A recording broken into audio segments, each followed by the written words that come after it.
To find out how debilitating black ice can be, The vehicle can spin out. we head to the frigid GM Proving Ground in Milford, Michigan. Here, they use state-of-the-art tiles to simulate icy road conditions like invisible black ice, snow, and slush.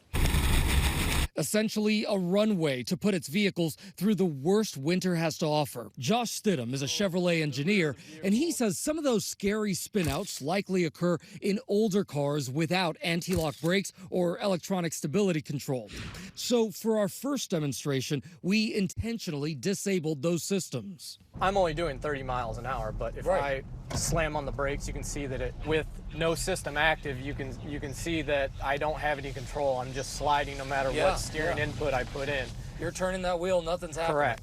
What should people do when they're on this road and they see this black ice and they hit the black ice? You can drive across this slippery surface with very light throttle inputs, very slight steering inputs, and the vehicle doesn't spin out of control because there's nothing upsetting the vehicle. And when you do need to turn, no matter what kind of car you're driving, Josh says to perform one action at a time. While still in a straight line, gently press on the brake to slow the vehicle. Once at a safe speed, release the brake and then make your turn. Once the wheel is straight again, that's when you accelerate. Steering combined with braking or accelerating increases your chances of losing control.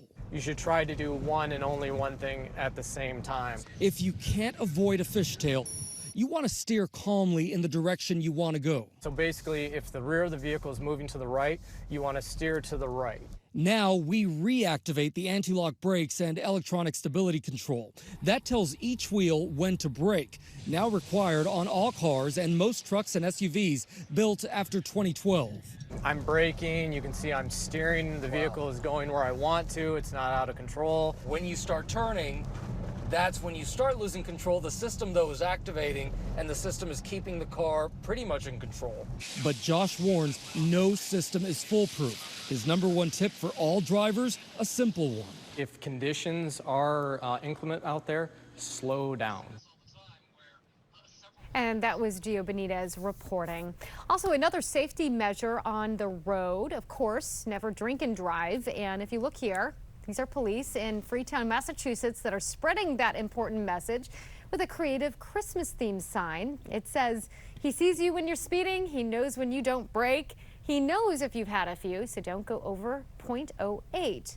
That, of course, is referring to the blood alcohol limit. And remember this holiday season to stay safe and sober behind the wheel. We cover way too many of those stories where people were drinking and driving, and it does not end well. True. Yeah. All right. So on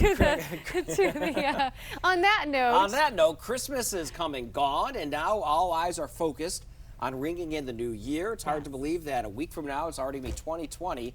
Time flies. It goes by fast. Another decade down. Absolutely. All right, so outside this hour, a lot of folks are enjoying the sunshine, the cool yet comfortable temperatures over at Georgetown Harbor. This is our view from atop the Watergate Hotel. National Harbor, always a nice view. Skies are a little bit on the milky side, but at least we can finally see across the river, something we couldn't do earlier this morning.